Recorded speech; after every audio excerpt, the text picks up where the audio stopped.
crianças! Tudo bem com vocês? Espero que sim!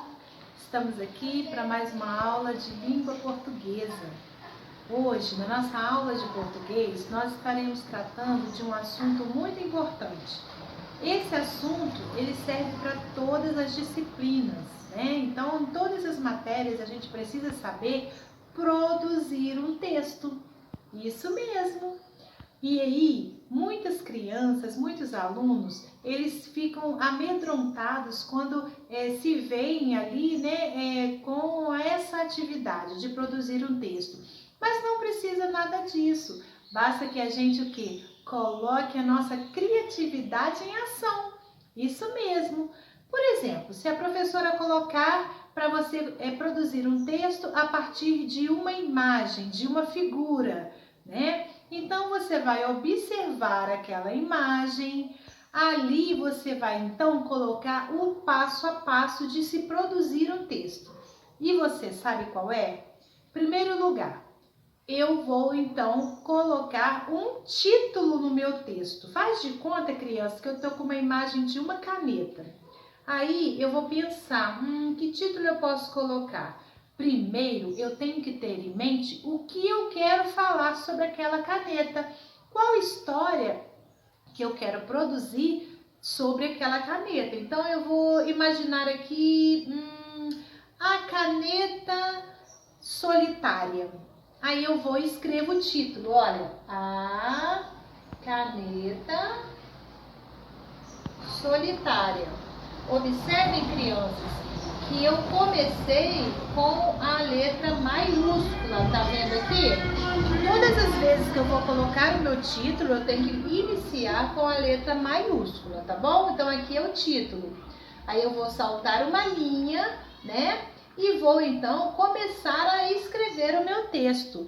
Eu começo então com um parágrafo. O que é parágrafo? Olha, você tem aqui o cantinho da sua linha, certo?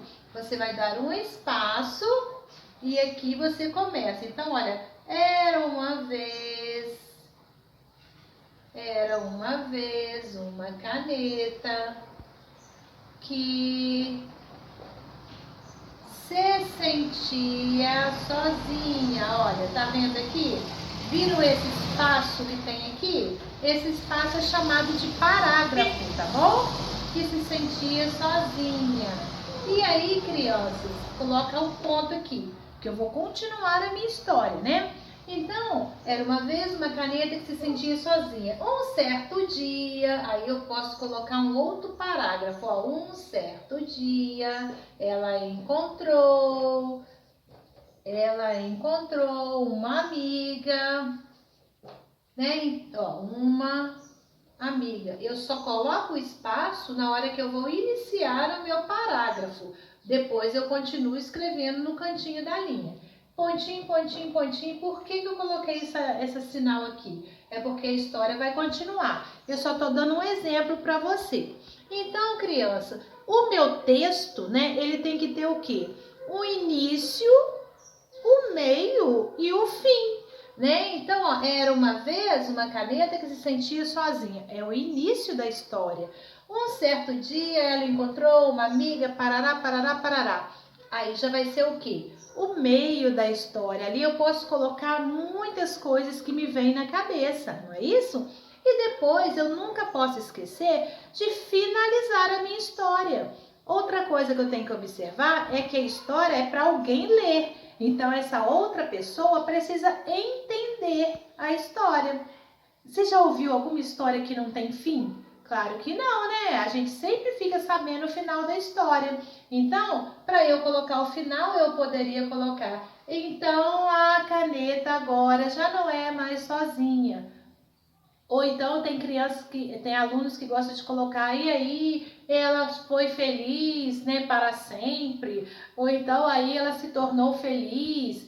Então, existem várias formas de você fazer o final da sua história, tá bom? Então, a gente sempre vai estar conversando sobre essa questão da produção de texto. Então, hoje você aprendeu o quê? Que a história, basta a gente colocar a nossa criatividade em ação, que ela tem que ter título, ela tem que ter, então, o início, o meio e o final dela. Tá legal? Aqui, ó, faz de conta que aqui é o final dela. Início, meio e fim, tá bom? Então tá, vou deixar uma atividade lá no Google Sala de Aula para você estar fazendo e até a próxima aula. Tchau!